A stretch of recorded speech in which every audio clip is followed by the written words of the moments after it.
welcome to the dawn. You have just accessed the Freedom Experience.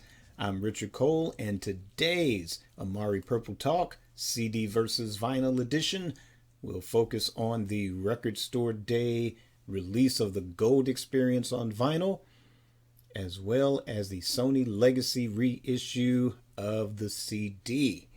Right, and this video is brought to you by my Patreon supporters. If you wish to become a Patreon supporter, please sign up and get exclusive content not found anywhere else, as well as early access to this episode and future episodes of Amari Purple Talk. And with that out of the way, let's go ahead and get started. All right, so this is the Gold Experience on vinyl.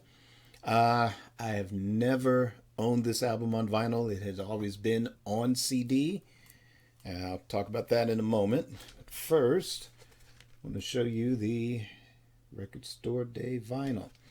I was unable to get it at a physical location on Record Store Day, but I got lucky and found it online as soon as it was available from other record stores. And shout out to Assumption Records for having this available, getting it to me in a timely manner, arrived in great condition. So here is the vinyl of the Gold Experience. This is the first disc and came in an anti-static sleeve. So if you want to protect your vinyl, if they don't come with anti-static sleeves, I recommend purchasing a package and putting your vinyl in that. Helps keep your vinyl safe for the decades to come. And I think what I have here is the translucent version of the vinyl.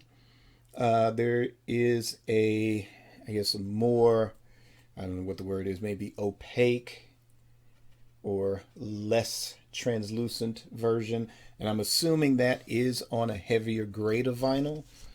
As I was putting together this video, thinking about the translucent nature of this disc, I'm wondering if this has any effect on my listening experience, but we'll discuss that in a moment. So this is disc 1.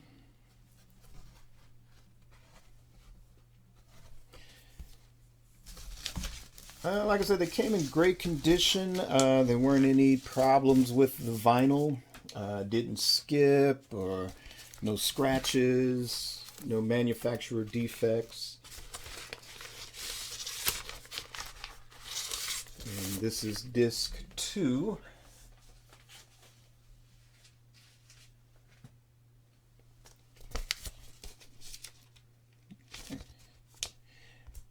And for disc 2, the final side is a collection of the remixes for the single I Hate You, which I love that as a ballad. I thought it was one of his strongest ballads. Loved it when it debuted on radio. I think I also heard this on his getting the Award of Merit at the American Music Awards. Was it around 94, maybe early part of 95? But yeah, this is probably one of his strongest albums of the 90s. It's one of my favorite albums of his 90s era.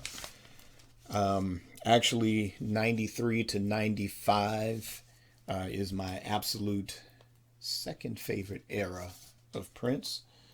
Of course, being the 80s, but that's because I grew up then.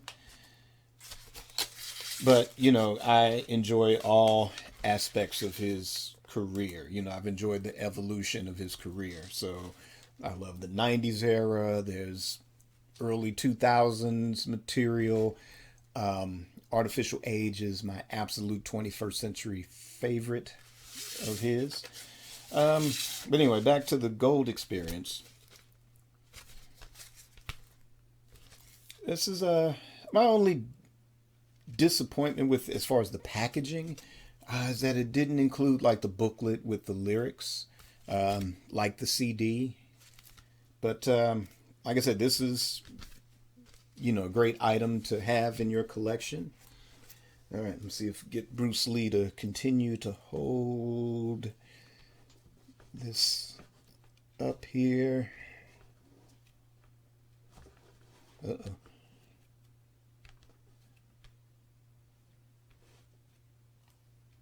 Okay, that's good enough. And T'Challa here is going to guard the album for me here. So this is the Sony Legacy reissue of the Gold Experience. I enjoy the packaging on Prince's 80s material by Sony. As far as his 80s stuff, there's a lot left to be desired. I personally feel this was sort of the 80s material was a rush release. I'll get more into that in a future episode. But I love the way that the 90s material has been packaged, including this set. And of course, you got the CD booklet.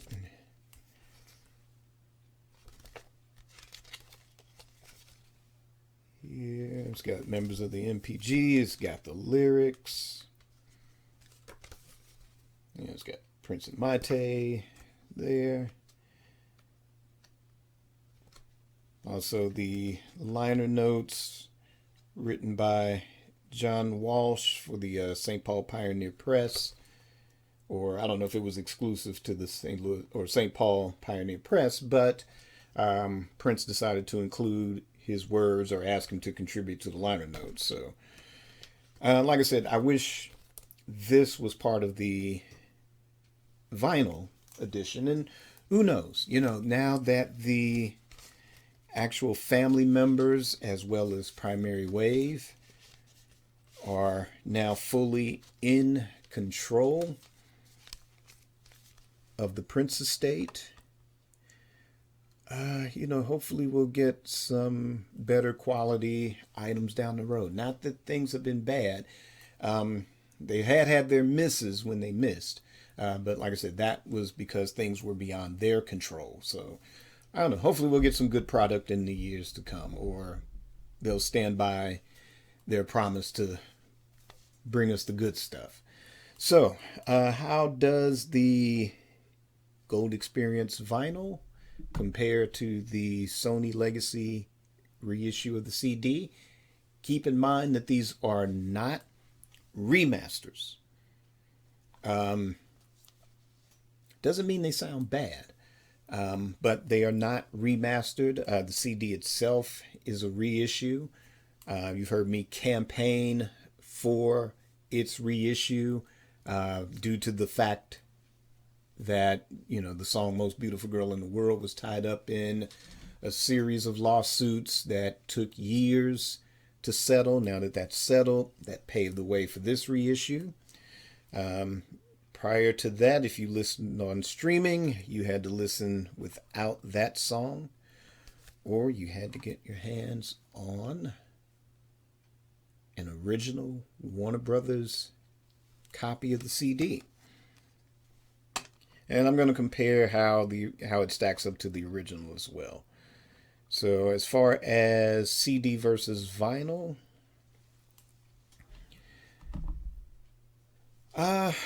where my previous episodes, Dirty Mind, Love Sexy, you can say in a lot of ways they were close finishes.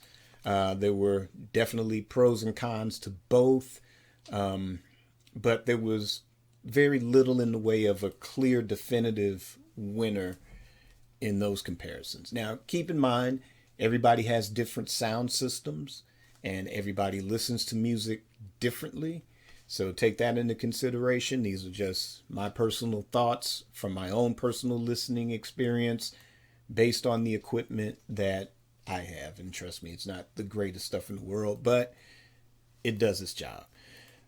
So in this case, with the Gold Experience, uh, I was a little disappointed with the vinyl. And like I said, I just couldn't understand why until I was doing show prep for this episode and just observing again the nature of the translucent version of the vinyl. That the disc is lighter, so it's definitely not 180 gram. I don't think. Doesn't feel that way, but it does kind of answer to the question to why I didn't hear a tremendous amount of bass in this. Like I said, I don't have the greatest turntable system in the world. It's an old sound design component set. But I enjoy listening to vinyl, and a lot of the vinyl I listen to, there's a warmth. A lot of it breathes, especially with original vinyl pressings of albums. Even some of the newer albums, for example, Prince's "Welcome to America." I've enjoyed clearly listening to that on vinyl, and it definitely holds up to any streaming or CD versions.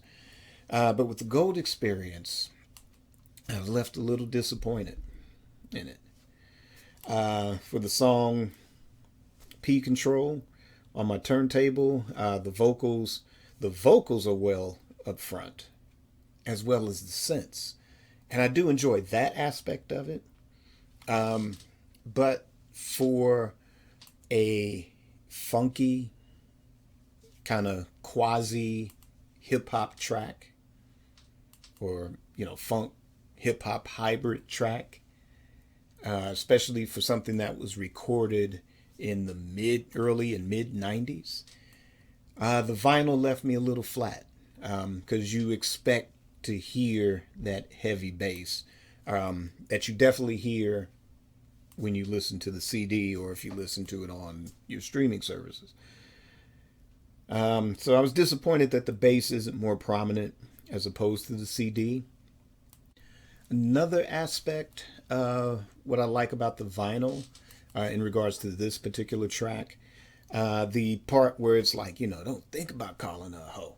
That part where it pans from sort of, I think, is it left to right on the speakers. I thought that was very interesting.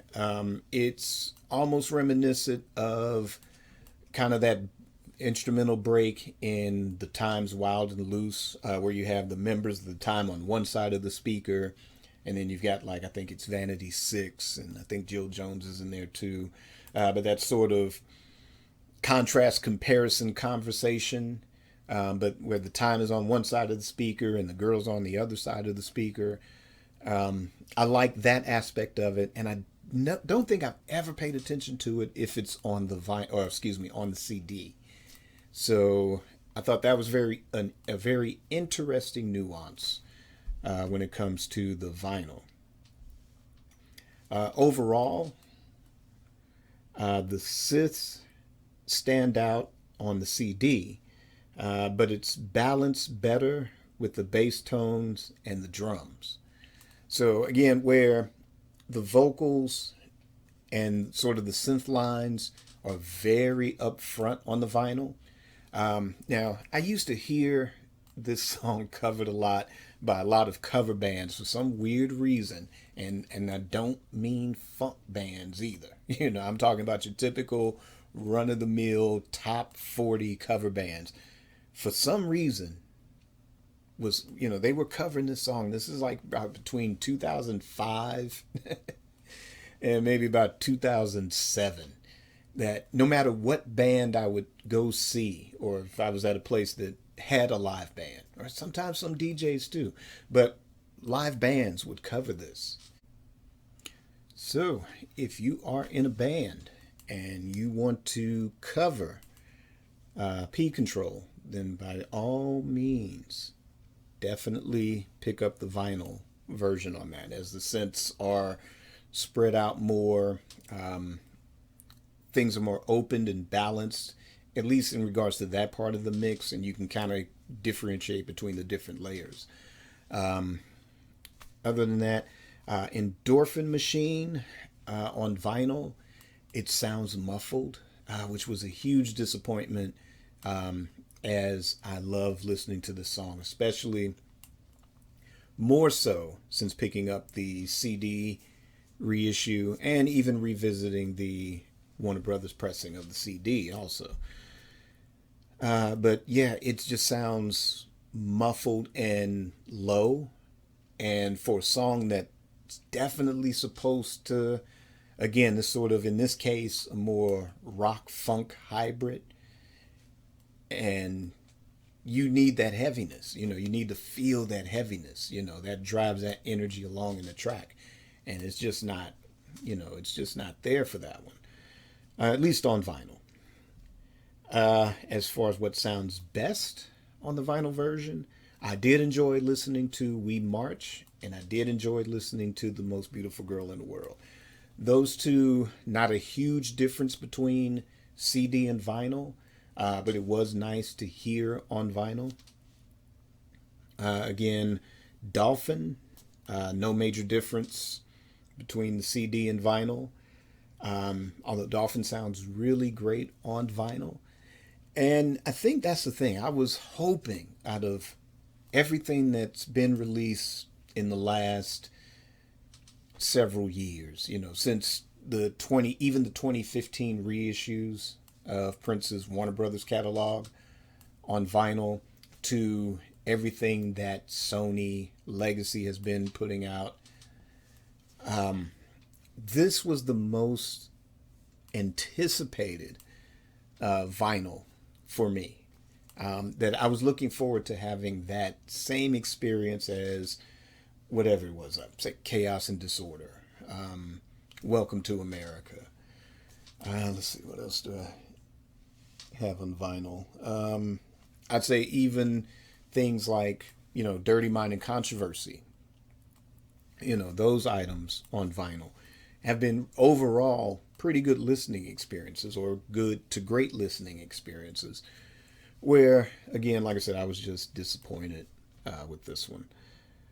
But again, Dolphin, thank goodness, does sound great on vinyl. Now, the song Now lacks the punch that it has on the CD, especially with the bass and the drums. And I think you can kind of almost argue that Now has become, over the years, a little dated. But what works for me, and especially as I've been listening to it, especially on CD recently, I think it's Michael B's drums that save this one, that keeps me coming back, especially the snare, especially when it gets to the spoken breakdown in that song, 4045, Saints Alive, pap, pap, just that heavy snare that it just has a ring and a tightness to it that it just keeps me into this song. Just the drums, just the live drums, and that's something where obviously you can get that with anything done with a drum machine, but to do that with live drums and keep it as tight as a sample, man, that's amazing. But you don't get that with the vinyl, sadly. Again, back to the CD if you want the best listening experience for that one. But Now is my favorite on the CD. And if you listen to it with the right EQ and get that snare, that pop of that snare, I mean, it'll be hard for you to sit still when you're listening to that track. Like I say, I've always liked that track ever since it was debuted on Prince's appearance on Soul Train back in '94.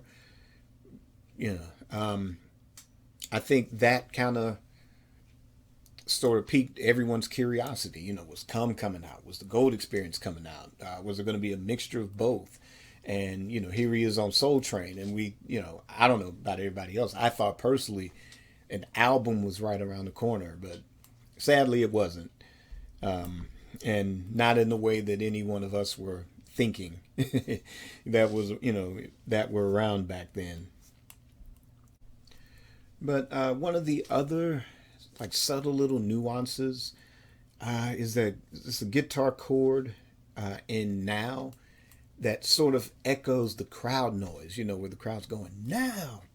And then you kind of later in the song, as it's, starting to fade out, you kind of hear the ow, where the guitar chord sort of echoes that crowd noise, where it's almost saying now itself, practically.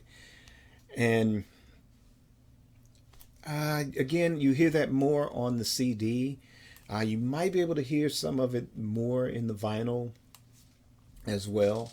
But again, it's these little subtle little nuggets that, can make your listening experience even better, to where, again, if you're in a band and if you want to cover something like that, don't forget to put that in and just add that little subtle little flavor to it. And, just kind of gauge what the reaction would be. Are people going to pick up on it, or, are they going to subconsciously drive along with the song? Who knows? But, that's the fun thing about music, is that you can put those little things. And if you're an artist like Prince or Stevie Wonder or whoever, D'Angelo, whoever, and you can just put those little tiny things in your song to kind of spice up that sound and, give folks ears that, I don't know, we used to call it ear snacks. Thanks to PC Munoz for coming up with that one. But yeah, ear snacks. So for the Warner Brothers original CD pressing,